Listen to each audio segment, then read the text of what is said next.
இன்னைக்கு இருக்கிற contemporary reading என்பது எப்படி இருக்கு, எப்படி மாறி இருக்கு நீங்க பாக்குறீங்க? செல்ஃப் ஹெல்ப் புக்ஸ் நிறைய படிக்கப்படுது. ஒவ்வொரு விஷயத்தையும் எப்படி கண்ணை திறக்கணும், எப்படி பேசணும், எப்படி மூச்சு விடணும்னு எல்லாத்துக்குமே ஒரு செல்ஃப் ஹெல்ப் புக் இருக்கு. எப்படி வாழணுங்கிறதுக்கு இலக்கியத்தை படிச்சும் கவிதைகளை படிச்சும் புரிஞ்சுக்க முடியாததையா நமக்கு செல்ஃப் ஹெல்ப் புக்ஸ் கொடுத்துரும்.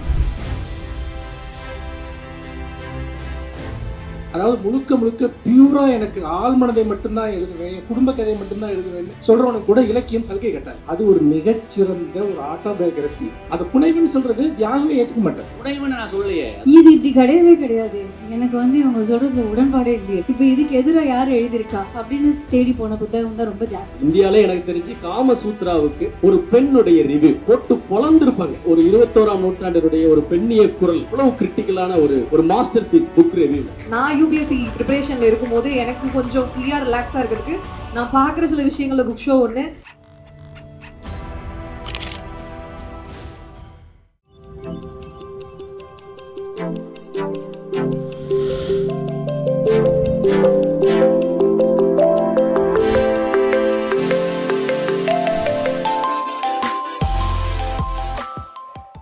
எனக்கு இந்த புத்தகங்கள்ங்கிறது முதல்ல நான் எப்படி பார்க்குறேன்னா, நான் தேர்ந்தெடுக்கிறது முதல்ல புத்தகம் என்கிட்ட ஃபோர்ஸ் பண்ணாமல் இருந்தது தான் எனக்கு ரொம்ப ஹெல்ப்ஃபுல்லாக இருந்ததுன்னு நினைக்கிறேன். ஏன்னா வீடு ஃபுல்லாக புத்தகம் இருந்தது, பெற்றோர்கள் வாசிப்பாங்க. ஆனால் படின்னு சொல்லலை. அது ஒரு மாதிரி நம்ம கண்ணில் படுற இடத்துலேயே வச்சுருப்பாங்க, கண்ணு முன்னாடி படிப்பாங்க. திடீர்னு அது இருக்க ஏதோ ஒரு விஷயத்தை பற்றி பேசுவாங்க, ஆஹா என்னென்னமோ பேசுகிறாங்களே, அந்த மாதிரி இருக்கும். அப்போ கொஞ்சம் கொஞ்சமாக அந்த ஒரு அறிமுகம் கிடைச்சது தான் எனக்கு புத்தகங்களுக்கு. அண்ட் நான் தேர்ந்தெடுக்கிற புத்தகங்கள் எல்லாமே எப்படி இருந்திருக்குன்னா, முதல்ல என்னோடய தேவைக்காகன்னு இருந்தது. எனக்கு ஒரு சில கேள்விகள் இருக்கும், ஒவ்வொரு பருவத்தில் நமக்கு ஒரு சில கேள்விகள் இருக்கும். அந்த கேள்விகளுக்கான விடை எனக்கு புத்தகங்களில் கிடைக்குமான்னு தான் முதல்ல தேட ஆரம்பித்தேன். அப்போது என்னென்னா, இப்போது ஒரு சில புத்தகங்கள் சொல்லுவாங்க ரொம்ப நல்லா இருக்கும்பாங்க, அதை எடுத்து படிக்கும்போது ஏதோ நமக்கு அது இன்னும் அது எட்டலையே, எனக்கு இன்னும் இதில் ஏதோ ஒன்று புரியலையே. ஏன்னா ஆட்டோபயோகிராஃபி ஆஃப் யோகிலாம் சொன்னாங்க, ரொம்ப நல்ல புத்தகம் அப்படின்னு சொன்னாங்க. அந்த புத்தகம் எனக்கு கொடுக்கறதுக்கு நிறைய வச்சிருக்கு தான், ஆனால் அது எடுக்கிற நிலைமையில நான் இல்லைங்கிறத நான் புரிஞ்சுக்கிட்டேன். இப்போ ரொம்ப நம்ம வாழ்க்கையில் சந்தோஷமாக குதூகலமாக இருக்கும்போது ரொம்ப இந்த கிரீஃப் பற்றியோ ஒரு சில விஷயங்கள்லாம் படிக்க முடியல. அப்போது நான் எனக்கு என்னோட அந்த படிப்பு ஜேர்னி எப்படி இருந்தது அப்படின்னா, என் வாழ்க்கையில் இப்போ நான் எங்கே இருக்கேன், இந்த இடத்துல நான் இப்போ என்ன ரசிச்சுட்டு இருக்கேன், அது எனக்கு படிக்கணும் அப்படின்னு தான் முதல்ல ஆரம்பித்தேன். ஆனால் நான் முன்னாடி சொன்ன மாதிரி நிறைய கேள்விகளோட புத்தகங்களுக்கு போய் விடை கிடைக்கும் தான் அங்கே போவேன். அங்கே ஒரு 108 கேள்வி அப்புறம் தான் ஆரம்பிக்கும். அப்படி ஒவ்வொரு கேள்வியும் தான் என்ன இன்னொரு புத்தகத்துக்கு கொண்டு போயிருக்கு. அப்படி சொல்ல போனால் எனக்கு முக்கால்வாசி நேரங்களில் ஒரு புத்தகத்தோட அறிமுகம் இன்னொரு புத்தகமாக தான் இருந்திருக்கு. ஒன்று இதில் சொல்கிற கருத்து ரொம்ப பிடிச்சு இது மூலமாக எனக்கு இன்னொன்று தெரிஞ்சுக்கணும்னு ஆர்வம் இருந்திருக்கு. இல்லைன்னா இது இப்படி கிடையவே கிடையாது, எனக்கு இவங்க சொல்கிறதுல உடன்பாடே இல்லையே, இப்போ இதுக்கு எதிராக யார் எழுதியிருக்கா அப்படின்னு தேடி போன புத்தகம் தான் ரொம்ப ஜாஸ்தி. இன்னும் சொல்ல போனால் எனக்கு என்னோடய அப்பா தவறிய போது ரொம்ப கஷ்டமாக இருந்தபோது முதல் முறையாக அப்படி ஒரு அனுபவம். ஏன்னா அது வரைக்கும் எனக்கு அந்த அனுபவம் இல்லை. நம்ம லைஃப்லேருந்து ஒருத்தங்க டக்குன்னு இல்லாமல் போவாங்க அப்படிங்கிற ஒரு அனுபவம் எனக்கு இல்லை. நான் நல்ல விவரம் தெரிஞ்சதுக்கப்புறம் அது இல்லை. அப்போது நான் ஒரு சைக்கியாட்ரிஸ்ட்டை போய் கேட்கும்போது அவங்க சொல்கிறாங்க, இது உங்களுக்கு ஒரு புது உலகம், இந்த உலகத்தை இது வரைக்கும் நீங்கள் பார்த்துருக்க மாட்டீங்க, ஏன்னா உங்களோட உலகத்தில் எப்போவுமே உங்கள் அப்பா இருந்திருக்காரு. அப்போ இல்லாத ஒரு உலகங்கிறது ஒரு புது உலகம் தான். இதில் நீங்கள் கால் ஊன்றதுக்கு ஒரு சில நாட்கள் ஆகலாம், மாதங்கள் ஆகலாம், ஆனால் இது ஒரு அனுபவம் அப்படின்னு அவர் சொன்னார். அது தவிர நம்மக்கிட்ட பார்க்குறவங்க பேசுகிறவங்க எல்லாருமே சொல்லக்கூடிய அந்த ஆறுதல் வார்த்தைகள் எதுவுமே ஆறுதல் தரல. அவங்களுடைய ஆறுதல் கொடுக்கணும்னு அவங்க ஆசைப்படுறாங்கன்னு புரிஞ்சுது. ஆனால் அது ஏதோ அந்த ஆறுதலை கொடுக்கல. எப்படி இருக்கும்னா, உங்களுக்கு என்ன தெரியும், நான் என்ன கோத்ரூ பண்ணுறேங்கிறது உங்களுக்கு எப்படி தெரியும் அப்படிங்கிற அந்த கோவம். ஏன்னா ஆல்ரெடி அந்த ஒருத்தங்களுடைய இறப்பில் நமக்கு இருக்கிற கோவம் அது எல்லாமே உள்ளே இருந்தது. அப்போது அந்த கோவத்தோடு நான் தேடிட்டு இருக்கும்போது ஒரு புத்தகம் என் கண்ணில் பட்டுச்சு. அந்த புத்தகத்தில் எழுதியிருக்கிற ஒவ்வொரு விஷயமும் நான் என்ன கோத்ரூ பண்ணுறேங்கிறத வார்த்தைகளில் இருந்தது. அது எனக்கு ரொம்ப பாடா, கடைசியாக இந்த உலகத்தில் யாரோ ஒருத்தங்களுக்கு நம்ம என்ன கோத்ரூ பண்ணுறோங்கிறது புரியுதே அப்படிங்கிற மாதிரி இருந்தது. ஆனால் அதுதான் புத்தகத்தோட ஒரு மேஜிக்னு நினைக்கிறேன். இது எல்லாருமே கோத்ரூ பண்ணுற ஒரு விஷயம்தான். என்ன புத்தகம் அது? அது வென் திங்ஸ் ஃபால் அபார்ட் அப்படின்னு சொல்லிட்டு பேமா சோட்ரன் அப்படிங்கிறவங்க எழுதியிருப்பாங்க. ஸோ அந்த புக்கு படிக்கும்போது எனக்கு ஃபைனலி நான் அந்த இழப்பை அனுபவிக்கிறதுன்னு ஒன்று இருக்குல்ல, அது எனக்கு ஒரு புதுமையான ஒரு ஃபீலிங்காக இருந்தது. அப்போது என்னோடய ஃபீலிங்ஸை அந்த ஒரு நேரத்தில் எந்த புத்தகம் தொடுதோ அதோடு தான் நான் பயணிக்கிறேன். எனக்கு அப்போ தான் முழுமையாக அதோடு இருக்க முடியுது. நானும் அந்த புத்தகமும் ஒரே மாதிரி. ஆனால் அதுவும் ஒரு சில புத்தகங்கள் மாற்றிடும். நான் சந்தோஷமாக தான் இருப்பேன், அப்புறம் அந்த புத்தகத்தை எடுப்பேன், அழ வச்சிடும். இல்லை நான் ரொம்ப சோகமாக இருப்பேன், அந்த புத்தகத்தை எடுப்பேன், திடீர்னு உலகமே ரொம்ப அழகாக தெரியும். அப்போ அந்த மாதிரியான ஒரு சேஞ்சஸ்க்கும் புத்தகங்கள் வந்து ரொம்ப ஹெல்ப்ஃபுல்லாக இருந்திருக்கு. ஆனால் நான் எப்போவும் முயற்சிக்கிற ஒரு விஷயம் என்னன்னா, தற்போதைய கேள்வி என்ன, இல்லை தற்போதைய அனுபவம் என்ன, எது என்னோட தேடலாக இருக்குது, அந்த தேடலில் இருக்கிற யாராவது ஆசிரியர் இருந்தாங்கன்னா அவங்களுடைய புத்தகங்கள், இல்லை அந்த தேடலில் பதில் கிடைக்கும்னா அதை தேடி போகிறதுங்கிறது தான் என்னுடைய இதுவாக இருந்திருக்கு. ஆனந்தி வந்து எப்படிப்பட்ட ஒரு வாசகர் அப்படின்னா, பொதுவாக ஒரு வாசகன் எப்படி சீசன் ஆகிருப்பான்னா, ஒரு சூழலில் ஒரு பண்பாட்டில் ரொம்ப புகழப்பட்டு உருவேற்றம் செய்யப்பட்ட இமேஜ் ஒரு புக்குக்கு இருக்கும். அப்போ அதுக்கு முன்னாடி அவன் பணிஞ்சு படிப்பான், அதை பற்றி அதை மீறி ஒன்று சொல்ல மாட்டான். நான் எப்பயுமே ஆனந்தி வந்து இப்போ பேசினாங்கல்ல, இது நான் சொன்ன மாதிரி இல்லையே, இது வேறையா இருக்கே அப்படிங்கிறதுக்கு ஒரு உதாரணம் வந்து, இந்தியாவிலே எனக்கு தெரிஞ்சு காமசூத்ராவுக்கு ஒரு பெண்ணுடைய ரிவ்யூ, அது இங்கே இருக்கக்கூடிய பெண்கள் அவசியம் போய் கேட்கணும். இப்போ போட்டு பொழந்திருப்பாங்க. உண்மையிலேயே அதை எழுதின ஒரு நூலாசிரியர் இருந்தால் அதுக்காக ஒரு பொது மன்னிப்பை கேட்கக்கூடிய அளவுக்கு ரொம்ப கராரான ஒரு 21ஆம் நூற்றாண்டினுடைய ஒரு பெண்ணிய குரல். அது வந்து அவ்வளவு கிரிட்டிக்கலான ஒரு மாஸ்டர் பீஸ் புக் ரிவ்யூவில். எந்த புனித பிம்பமும் கிடையாது, நீ எவனா இருந்தால் எனக்கு என்ன அப்படிங்கக்கூடிய ஒரு ரிவ்யூவாக இருக்கும். அது ஒன்று. ரெண்டாவது, இந்த அமர்வு கிட்டத்தட்ட அதோடைய இறுதி பகுதிக்கு வந்துட்டதுனால உங்களை ஒரு கேள்வியோட விட்டா இந்த சமூகம் எங்களை மன்னிக்காது என்பதனால், இன்னைக்கு இருக்கிற கான்டெம்பரரி ரீடிங் என்பது எப்படி இருக்கு, எப்படி மாறி இருக்கு நீங்க பாக்குறீங்க? இப்போ ரீடிங்கே மாறி இருக்கு.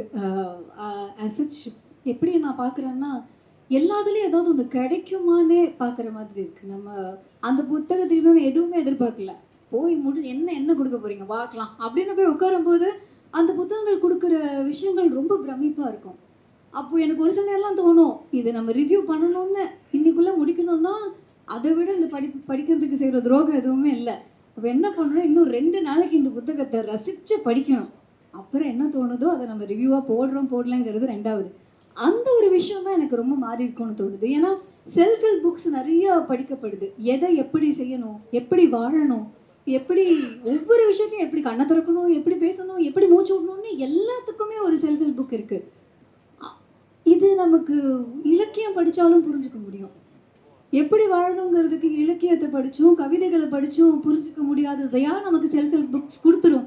அப்போ எதுனாலும் டைரெக்டாக சொல்லு, ட்வீட் மாதிரி ஒரு இத்தனை சொற்களுக்குள்ளே சொல்லுங்கள், இல்லை வந்து ஒரு ரீல் மாதிரி ஒரு நிமிஷத்தில் சொல்லுங்கள், எல்லாத்தையுமே ஒரு சுருக்கமாக கேட்கும்போது வாழ்க்கை அப்படி இருக்கிறது இல்லைல்ல. ஆனால் நமக்கு நம்ம வாழ்க்கையோட அனுபவங்களோட பிரதிபலிப்பு தான் நான் ரீடிங்லேயும் பார்க்குறேன். ஏன்னா நமக்கு இப்போ ஒரு கோவம் வருதுன்னா அந்த கோவத்தை முழுமையாக அனுபவிக்கிறதுக்குள்ள ஒரு பூனை வீடியோ பார்த்து அதை கடந்து போயிடுறோம். இல்லை வந்து ஏதாவது ஒரு இடத்துல இப்போ பஹல்கமில் ஒரு அட்டாக் நடக்குது, அது நமக்கு காதுக்கு வருது, அதை நம்ம படிக்கிறோம், அது முழுமையாக அனுபவிக்கிறதுக்குள்ள அடுத்து வேறு ஏதாவது ஒரு செய்தி ஒன்று வந்துடுது. அப்போது எந்த ஒரு இமோஷனோடையுமே நம்ம முழுசாக இல்லாமல் இருக்கும்போது நம்மளை நம்ம புரிஞ்சுக்கிறதுக்கே அவ்வளோ பொறுமை இல்லாத போது வந்து இப்போ அது இல்லைன்னு தான் எனக்கு தோணுது. அதுக்கேற்ற மாதிரி அப்போ நிறைய புத்தகங்களும் வர ஆரம்பிச்சிருச்சு. நாங்கள் எதுக்கு அப்போ உங்களுக்கு நான் உட்காந்து இவ்வளவு யோசிச்சு இலக்கியமாக எழுதி நீங்கள் படிக்கலை அப்படின்னா ஒரு 20 பேஜ் 30 பேஜுக்கு சொன்னதே திரும்ப சொல்லி அத்தனை புத்தகங்கள் வருது. அப்போது ரீடிங்க்கு ஏற்ற மாதிரி ரைட்டிங்கும் நிறைய மாறும்போது ரசனை கம்மியாயிடுச்சோ அப்படின்னு இப்போ ரீசெண்டாக அக்கா இப்போ வந்துட்டு நீங்கள் புக் ரிவ்யூ பண்ணுறீங்க, அதுலேருந்தே அந்த புக்கில் என்ன இருக்குது அப்படின்ற ஒரு எசன்ஸ் வந்துட்டு நீங்கள் எனக்கு கடத்திடுறீங்க. எனக்கு ஒரு காதல் தோல்வி நடந்ததுக்கு அப்புறம் தான் எனக்கு காதல் கவிதைகள் சுவை கிடைச்சிது. அது வரைக்கும் நான் படித்த காதல் கவிதைகள்லாம் ஓகே நல்லா இருக்குது, என்ன ஓமைகள் கொஞ்சம் அங்கே யூஸ் பண்ணியிருக்காங்க, நல்லா இருக்குது, அந்த மாதிரி தான் இருந்தது. ஆனால் ஒரு தடவை ஒரு அனுபவிச்சதுக்கப்புறம் வலி அனுபவிச்சதுக்கப்புறம் என்ன இவ்வளோ 2 வரிகளில் எப்படி இதை சொல்ல முடியும் அப்படின்னு தோணுச்சு. இப்போ உங்களுக்கு ஒருவேளை காதல் தோல்வி இல்லைன்னா உங்களுக்கு அந்த கவிதை வேறு மாதிரி புலப்படும். அது ஒரு சுவை தான் அதுவும். இப்படியெல்லாம் இருக்குமோன்னு இருக்கும். ஸோ 2 பேரோட அனுபவங்களும் வேறு தான். நான் ஒவ்வொரு தடவை புக் ரிவ்யூ பண்ணும்போதுமே எனக்கு அதுதான் மனசில் தோணும்.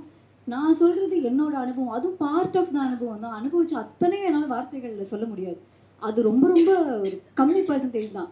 அவங்க எடுத்து படிக்கும்போது அவங்களுக்கு என்ன புரியுதோ அதுதான் அவங்களோட தனி அனுபவம். சொல்லப்போனால் எழுத்தாளருக்கான அனுபவமும் படிக்கிறவங்களுக்கான அனுபவமுமே ரொம்ப வேறுபட்டது. ஸோ ஒரு சில டைம் எழுதினவங்களை விட படிக்கிறவங்களுக்கு கூட அதிக அதில் பேரானந்தம் கிடைக்கலாம். அதுவும் வந்து நடக்க வாய்ப்பு. பிரமாதமான ஒரு அப்சர்வேஷன். எங்களுடைய அழைப்பை ஏற்று இந்த அமர்வுக்கு வந்திருந்த ஆர்ஜே ஆனந்தி இப்ப அவர்களுக்கும் என்ன சொல்ல போறீங்க? மிக குறுகிய அவகாசத்துக்குள்ள ஒரு சின்ன சுருக்கமா கான்டெம்பரரி ரீடிங்கை பத்தி பேச முடிஞ்சதுல மகிழ்ச்சி. ஆர்ஜே ஆனந்தி அவர்கள் புக் ஷோ அப்படின்றது நான் யூபிஎஸ்சி ப்ரிப்பரேஷனில் இருக்கும்போது எனக்கு கொஞ்சம் ஃப்ரீயாக ரிலாக்ஸாக இருக்கிறதுக்கு நான் பார்க்குற சில விஷயங்களில் புக் ஷோ ஒன்று. அதில் உண்மையாகவே காமசூத்ராவுடைய ரிவ்யூ பார்த்துட்டு வேற லெவலில் சிரிச்சு விழுந்த டைம்லாம் நல்ல ஞாபகம் வருது. அதையும் எழுத்தாளர் செல்வேந்திரன் அவர்கள் சொன்னாங்க. டைம் இருந்தால் நீங்கள் எல்லாரும் போய் பாருங்கள். மிக்க நன்றி. இந்த அமர்வில் அமர்ந்து நிறைய விஷயங்களை ரொம்ப ஆழமாக அலசியமைக்காக. இலக்கியவாதிகளுக்கு ஒரு குறைவான அல்லது அதற்கு உண்டான உரிய இடம் கொடுத்து இங்கே மதிக்கப்படவில்லை என்றால் அது பெருமளவில் உண்மைதான். உதாரணத்துக்கு இப்போ கவின்மன்னர் சொன்ன தோழர் தியாகனுடைய சோறுகள் சித்திரங்கள் கம்பிக்குள் வெளிச்சங்கள் விலங்குக்குள் மனிதர்கள் 3 எடுத்துக்கலாம். விலங்குக்குள் மனிதர்கள் மட்டும் புத்தகமாக வரல, மிச்சம் 2 புத்தகமாக வந்திருக்கு. நான் தொடர்ந்து ஒரு 20 ஆண்டு காலமாக தொடர்ந்து முன்வைக்கக்கூடிய அல்லது வலியுறுத்தக்கூடிய தமிழினுடைய ஆகச்சிறந்த சிறை இலக்கியம் என்று ஒன்று உண்டென்றால் அது தோழர் தியாகனுடைய சோறுகள் சித்திரமும் கம்பிக்குள் வெளிச்சங்களும் தான். தமிழ் இலக்கியத்தில் என்ன உயரத்தை அடைகிறார்களோ அதற்கு நிகரான உயரத்தை இந்த 2 புத்தகங்களும் அடைந்திருக்கிறது. உதாரணத்துக்கு அதில் ஒரு அத்தியாயம் இருக்குது. நாளைக்கு தூக்குப்பட போகிற ஒருத்தரை பாலகிருஷ்ணனை தியாக போய் சந்திக்கணும். ஒருபொழுதும் தமிழ் இலக்கியமே இந்த இடத்தை ரொம்ப குறைவாக தான் சந்திச்சிருக்கு. தமிழ் இலக்கியத்திலேயே இல்லைன்னே சொல்லலாம். தமிழ் இலக்கியத்தில் ஏதாவது ஒரு புத்தகத்தில் தூக்குப்படுறவரை போய் யாராவது போய் பார்க்குற மாதிரியான சூழ்நிலை இருக்கான்னா இல்லை. சினிமாவில் இருக்குது. சினிமாவில் இங்கே சென்ட்ரல் ஸ்டேஷன்லேருந்து பாட்டு பாடுவாங்க, உள்ளேருந்து பதில் சொல்லுவாங்க, அது வேற. அடுத்த நாள் தூக்கு போடுறவர் உள்ளதே பாடுவார், கேள்வி பதிலெலாம் நடக்கும், அதெல்லாம் வேறு. காதல் பரிமாற்றங்கள் அதெல்லாம் உண்டு. இலக்கியத்தில் தீவிரமாக ஒரு தூக்கிலிடுபவரை பற்றி தமிழ் இலக்கியத்தில் எழுதப்பட்டிருக்கான ரொம்ப குறைவு. இல்லைன்னு சொல்லலாம். மொழிபெயர்ப்பாக இருக்கக்கூடிய நினைவில் அழிவதில் நிரஞ்சனாவுடைய நினைவில் அழிவதில் உண்டு. தியாக இதை அவ்வளோ வலிமையாக அதை எழுதியிருப்பார். அப்படி அந்த இடத்துக்கு போகும்போது ஒரு வரி சொல்வார். அந்த கண்டம், அந்த இடத்துக்கு பேர். இந்த கண்டத்தில் இருக்கும் மாதுளை மரங்களுக்கு தான் எத்தனை அவசரம், இங்கே இருப்பவர்களுக்கு எத்தனை அவசரம். இது காய்விட்டு பிஞ்சாகி கனியாகி விடுவதற்குள் படித்து விடுகிறார்கள். போய் அந்த பாலகிருஷ்ணனை போய் சந்திப்பார். ஒரு வார்த்தை கூட தன்னுடைய கொள்கைக்கு விரோதமாக பேசக்கூடாதுன்ற உத்தரவாதத்தோடு போய் நிற்பார். உள்ள இருக்கவர் கேட்பார், தியாக மறுபிறப்பில் நம்பிக்கை உண்டான்னு கேட்பார். நான் ஒன்றுமே பதில் சொல்லவில்லை, கையை மாத்திரம் உள்ளே விட்டு பாலகிருஷ்ணனின் கையை பிடித்து கொண்டேன்னு சொல்லி. நாளைக்கு செத்து போகிற வேண்டாம் போய் என்ன சொல்ல முடியும்? நம்பிக்கையோடுன்னு சொல்ல முடியுமா? நாளைக்கு பார்க்கலைன்னு சொல்ல முடியுமா? என்ன சொல்ல முடியும்? எதுவுமே சொல்ல முடியாது. இந்த தருணத்தை தியாக எழுதியிருக்கார். இந்த புத்தகம் ரொம்ப தமிழினுடைய அரிதான, நான் படித்த உயரிய இலக்கியத்திற்கு நிகரான புத்தகம், எந்த சந்தேகம் இல்லாமல் நான் சொல்லுவேன். ஆனால் இதை தமிழில் உள்ள தீவிரமான இலக்கியவாதிகள் அல்லது எழுத்தாளர்கள் ரொம்ப குறைவான பேர் தான் அதை படிச்சிருக்காங்க. அப்போ நமக்கு இங்கே ஒரு நான் ஃபிக்ஷன் குறித்தான ஒரு சின்ன ஒதுக்குதலும் தன்மைகளும் இருக்கானா மிக உறுதியாக இருக்குது. நான் ஃபிக்ஷன்லையுமே மகத்தான காரியங்கள் செய்ய முடியும். நான் ஃபிக்ஷனில் அப்படி மகத்தான காரியங்கள் நடந்திருக்கு. எத்தனையோ புத்தகங்கள் இருக்குது, நல்ல நல்ல புத்தகங்கள். மனோகர் தேவதாசன் ஒரு எழுத்தாளர் கூட கிடையாது. மதுரையை பற்றியான ஒரு புத்தகம் இருக்குது, மதுரை நினைவுகள் ஒரு புத்தகம் இருக்குது. மதுரையை பற்றியான ரொம்ப நல்ல சித்திரம். 1960களின் 70களினுடைய மதுரை எப்படி இருந்ததை பற்றியான துல்லியமான சித்திரம். அப்போது ஒரு நான் ஃபிக்ஷனை ஒரு சமூகம் மதிப்பது என்பது ரொம்ப முக்கியமான சைன்னு நினைக்கிறப்ப மலையாளத்தில் திருடன் மணியன் பிள்ளைன்னு ஒரு புத்தகம் இருக்குது. இந்த புத்தகத்தை மணியன் பிள்ளை எழுதியிருந்தாருன்னா நாசமாக போயிருக்கும். மணியன் பிள்ளை சொல்வதை இந்துகோபன் ஒரு எழுத்தாளர் கேட்டு எழுதினார். அதனால தான் அது ஒரு மகத்தான டெக்ஸ்ட்டாக மாறுது. அப்போ இங்கே இருக்கக்கூடிய ரைட்டர்கள், எழுத்தாளர்கள் பிறருடைய அனுபவங்களிலிருந்து எழுதலாம், அல்லது நம்ம அப்படி வருவதை அங்கீகரிக்கலாம். 2605 அப்படின்னு இப்போ ஒரு புத்தகம் நான் ஃபிக்ஷன் தான் ஒருத்தர் எழுதியிருக்கார். பேரையோ சொல்கிறார், சடான் மறந்து போச்சு. துபாயில் இருக்கக்கூடிய வேலை பார்ப்பவர்களுடைய அனுபவங்களை பற்றி மிக உறுதியாக சொல்லுவேன், தமிழில் ரொம்ப முக்கியமான புத்தகத்தில் ஒன்று. துபாயில் வேலை பார்ப்பவர்களுடைய துயரம் மாத்திரமில்லை, நம்ம சமூகத்தில் சாதி எப்படி இருக்குது, வர்க்கம் எப்படி இருக்குது, நம்ம ஊரினுடைய ஏற்றத்தாழ்வுகள் என்ன, துபாயின்ற ஊரினுடைய துயரம் என்ன, இதுக்கு நிகராக தமிழ் இலக்கியத்தில் இருக்கானா இல்லைன்னு நான் ரொம்ப உறுதியாக சொல்லுவேன். அப்போ நான் ஃபிக்ஷன்களில் வலிமையான டெக்ஸ்ட்டுகள் வருதானா வருது. அதை நாம் கவனிப்பதில்லை, சிரத்தை எடுப்பதில்லை, அதற்குண்டான உரிய அக்கறைகள் நாம் செலுத்துவதில்லை, அதை கவனப்படுத்துவதும் இல்லை. அந்த நண்பருடைய பெயரை நான் இப்போ சொல்லாத குறித்து ரொம்ப வருத்தப்படுறேன். கொஞ்ச நேரத்தில் என்னுடைய ஞாபகத்தில் வந்து சொல்லிடுறேன். ஆனால் 2605 திருப்பூர்லேருந்து ஒரு பதிப்பகத்திலேருந்து வந்திருக்கு. அப்போ இப்படியான விஷயங்கள் வருது. இது குறித்து இங்கே இருக்கக்கூடிய ஃபிக்ஷன் ரைட்டருக்கு எப்பயுமே அக்கறை வேணும். ஏன்னா நம்ம எழுத முடியாததை அல்லது நாம் எழுதுவதற்கு நிகரான ஒன்றை படைப்பதை உறுதியாக ஒரு ஃபிக்ஷன் ரைட்டர் கொண்டாடணும் தான் ஒரு ஃபிக்ஷன் ரைட்டரை நான் சொல்கிறேன். ஒரு போக்கு இருக்குது.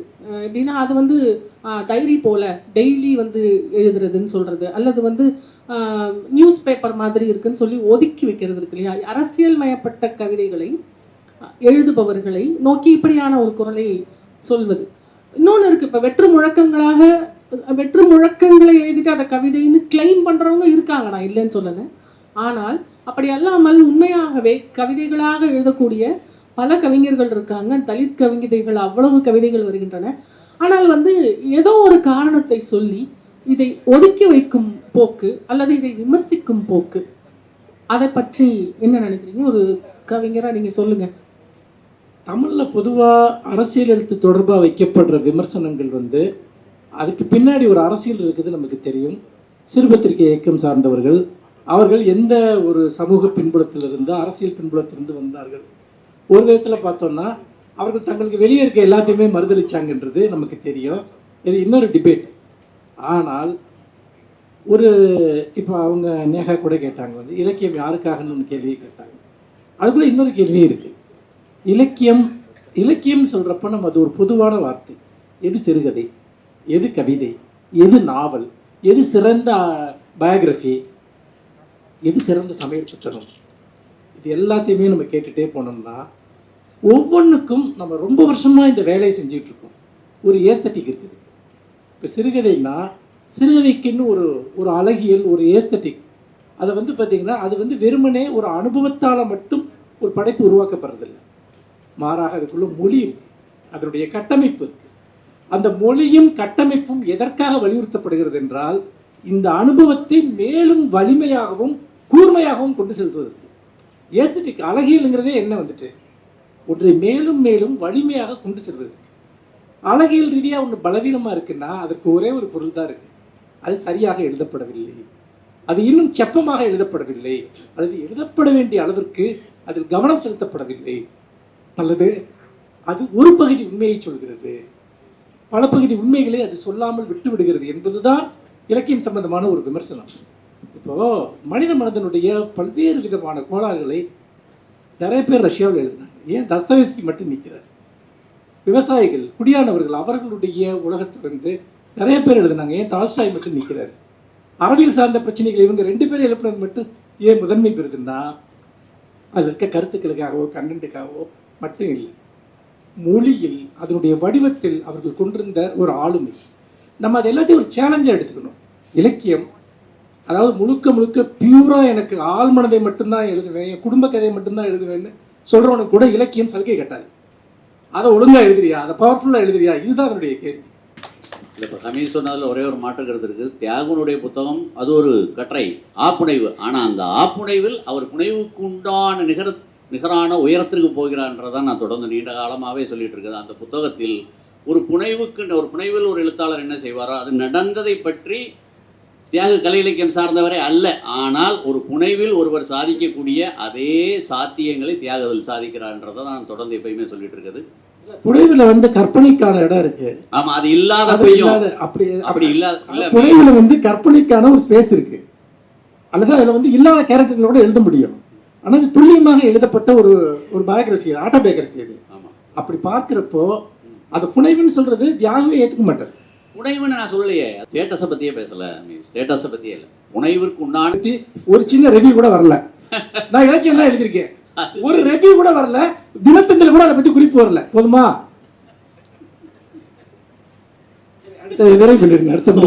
அந்த புத்தகத்தோட பேர், எழுத்தாளரோட பேர் சொன்னேன், ரொம்ப மன்னிப்போட கதிரவன் மகாலிங்கம், பழனியில் இருப்பீங்க, என்னை தயவுகூர்ந்து மன்னிச்சிருங்க. கதிரவன் மகாலிங்கம் அவருடைய பேர் 2605. தயவு செய்து கதிரவன் மகாலிங்கம் நீங்கள் எங்கே இருக்கீங்கன்னு தெரியாது, ஆனால் தமிழுடைய ஒரு மகத்தான அனுபவ புத்தகம். இங்கே இருக்கக்கூடிய எல்லாருக்கும் நான் ரொம்ப பெருமையோட சொல்லிக்கிறேன், அந்த புத்தகத்தை தயவு செய்து படிங்க. இந்த விதத்தில் முக்கியமாக இப்போ ஆர்ஜே ஆனந்தி எல்லாம் முதல் முறையாக என்னுடைய நிகழ்ச்சிக்கு வந்திருக்காங்க.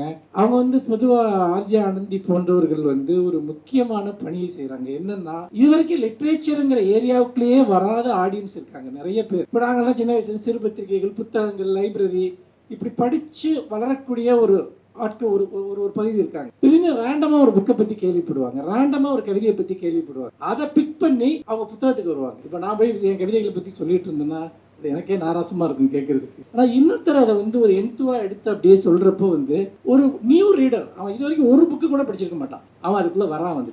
அதற்காக மீண்டும் ஒரு முறை என்னுடைய நன்றியை தெரிவித்துக் கொள்கிறேன்.